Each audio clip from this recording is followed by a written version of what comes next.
Good morning students. आज की physics online class में आप सभी बीएससी सेकेंड ईयर के स्टूडेंट्स का स्वागत है। हम पढ़ रहे हैं electronics and solid state devices book, जिसमें कि हम वोल्टेज रेगुलेशन पढ़ रहे थे, जिसका कि लास्ट टॉपिक है वोल्टेज मल्टीप्लायर। ठीक है, इस चैप्टर में, इस लेक्चर में हम यही पढ़ेंगे कि वोल्टेज मल्टीप्लायर क्या होते हैं, कितने तरीके के होते हैं और किस तरीके से इन्हें बनाया जाता है। तो शुरू करते हैं हम इसकी डेफिनेशन से। ठीक है, हम रेक्टिफायर चैप्टर पढ़ रहे थे, तो ऑब्वियस है कि जो भी हम पढ़ रहे हैं वो रेक्टिफायर जो सर्किट्स होते हैं उन्हीं के ही लिए ही पढ़ रहे हैं। तो देखिए कि जब हम किसी भी रेक्टिफायर सर्किट से आउटपुट गेन कर रहे हैं, ठीक है, तो यदि हम उस आउटपुट को पीक वैल्यू के मल्टीपल के रूप में, यानी इनपुट जो अल्टरनेटिव वोल्टेज हम यूज कर रहे हैं वीपी, ठीक है, पीक वैल्यू जो है उसकी वीपी होती है, तो उसके मल्टीप्लाई के रूप में, यानी 2 वीपी, 3 वीपी, 4 वीपी, इस तरीके से अगर हम उसे ऑब्टेन करें तो ऐसे सर्किट्स को हम कहते हैं वोल्टेज मल्टीप्लाइज।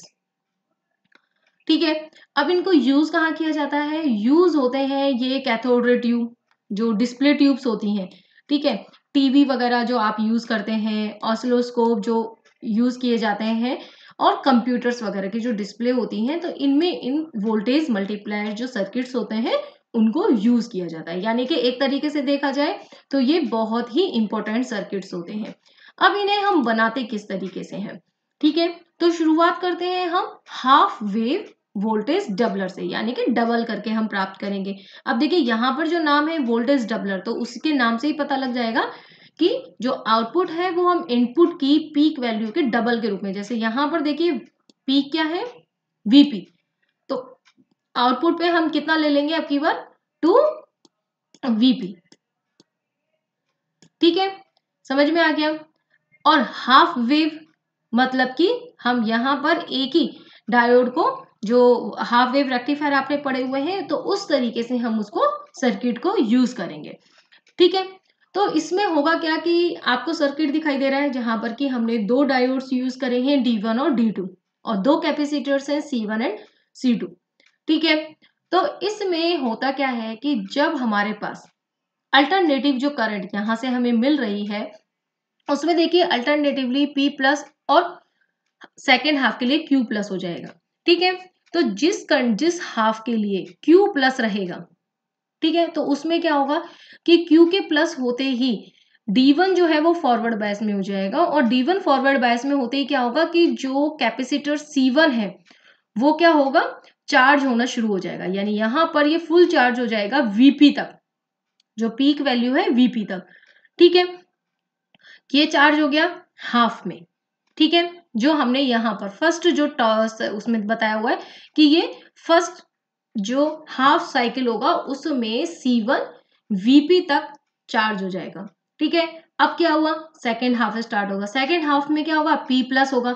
P प्लस का मतलब कि यहाँ पर ऑलरेडी जो हमारे पास वोल्टेज होगी, पीक वैल्यू होगी Vp के बराबर। ये Vp यहाँ पर सेकेंड हाफ में Vp हो गया।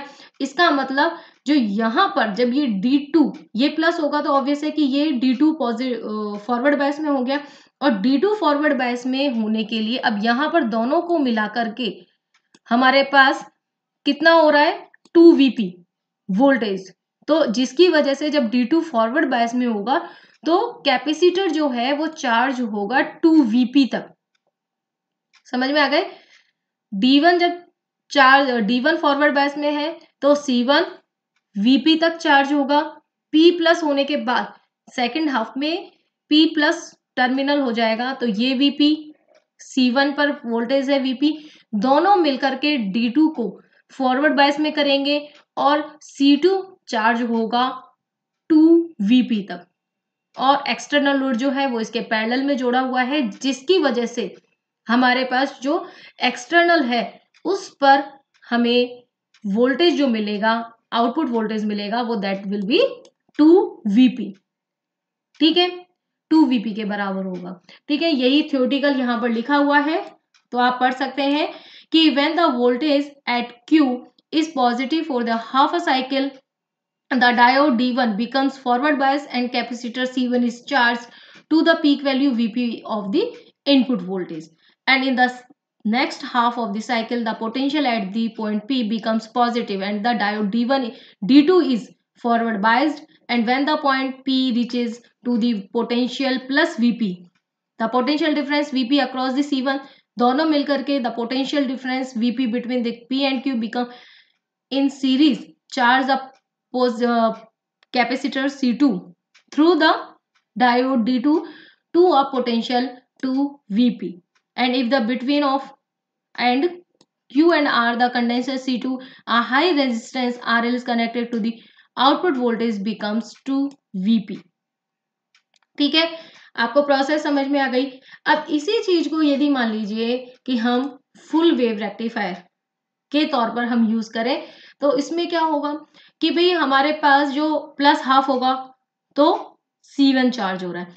अब इसी कंडीशन में क्या होगा कि देखिए D1 और D2 इन दोनों को हमने उल्टा लगाया है, तो जिसकी वजह से क्या होगा कि प्लस हाफ जो है ये पॉइंट प्लस है, ये माइनस है, तो जिसकी वजह से ये भी फॉरवर्ड बायस में हो गया, ये भी फॉरवर्ड बायस में हो गया, और जिसकी वजह से क्या होगा कि ये दोनों ही चार्ज होंगी। ठीक है, सेम टाइम में प्लस हाफ साइकिल के लिए एंड सेकेंड हाफ साइकिल के लिए दोनों ही चार्ज होंगे, C1 C2 दोनों चार्ज होंगे, ये भी Vp तक, ये भी Vp तक, तो दोनों मिलकर के कितना हो गया 2 Vp। ठीक है, हाफ वेव के कंपैरेटिव फुल वेव की जो वर्किंग है वो ज्यादा इजी है कि इनको D1 और D2 को जस्ट अपोजिट लगाया गया है, उल्टा लगाया गया है। ठीक है, तो जिसकी वजह से क्या होगा, अब यहाँ पर जो आप मल्टीप्लायर्स के तौर पर यहाँ पर फुल वेव को देख रहे हैं तो वो थोड़ा सा डिफरेंट है फुल वेव रेक्टिफायर के लिए, क्योंकि फुल वेव रेक्टिफायर जो था वहां पर दोनों डायोड्स को सेम डायरेक्शन में लगाया गया था कि एक अगर फॉरवर्ड बायस में होता था तो दूसरा रिवर्स में होता था। लेकिन यहाँ पर हमने जब वोल्टेज मल्टीप्लायर के तौर पर हमने फुल वेव रेक्टिफायर वाले सर्किट को यूज किया है, तो इसमें हमने D1 और D2 दोनों को ही अपोजिट लगाया है, जिससे कि साइकिल के अंदर, सेम साइकिल के अंदर दोनों ही फॉरवर्ड बायस में रहे, अनदर सेम साइकिल के लिए दोनों रिवर्स बायस में रहे, जिससे कि ओवरऑल जो हमारे पास जो वोल्टेज है वो 2 Vp मेंटेन रह सके। ठीक है, इसके बाद हम पढ़ते हैं ट्रिप्लायर। ठीक है, नाम से ही जैसे आपको पता लग रहा है कि अब की बार हमें कितना लेना है 3 Vp।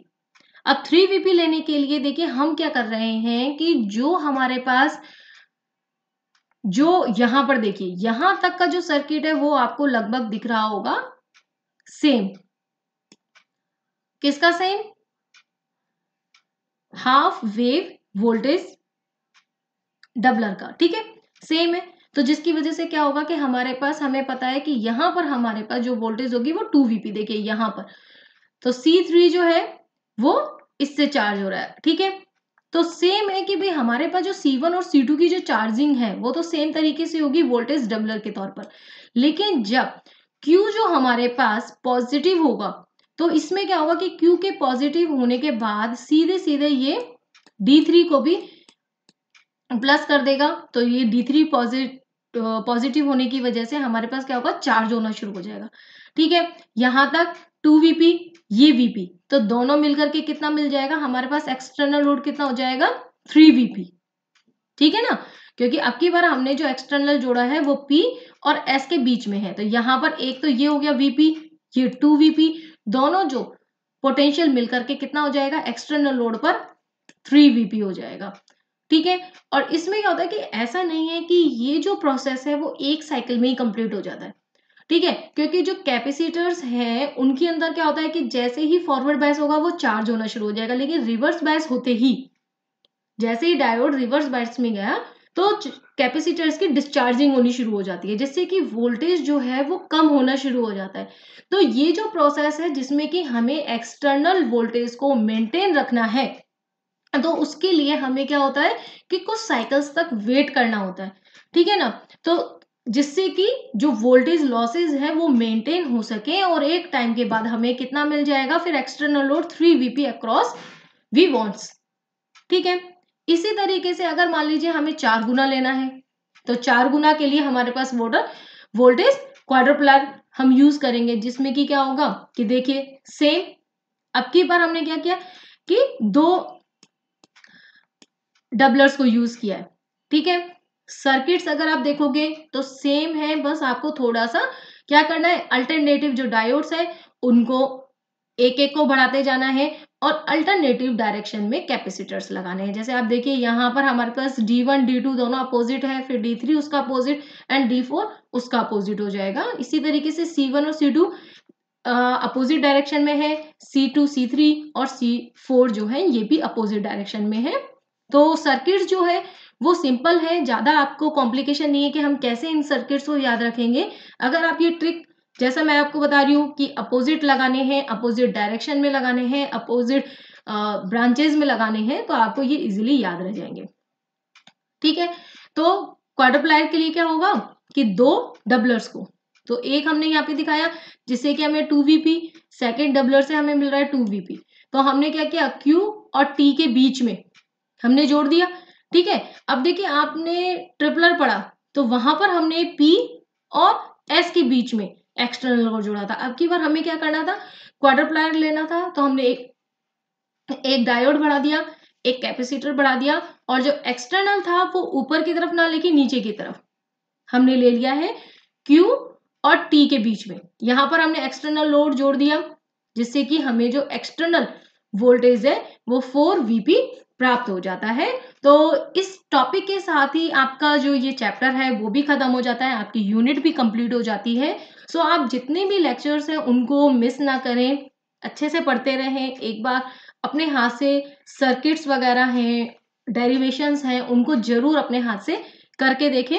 और अब मैं इसके बाद एक असाइनमेंट देने वाली हूँ जो कि आपको जल्दी से जल्दी सबमिट करना है। किसी भी लेक्चर में कोई प्रॉब्लम होने पे आप मुझसे कांटेक्ट कर सकते हैं, व्हाट्सएप ग्रुप पर डिस्कशन कर सकते हैं। So thank you so much.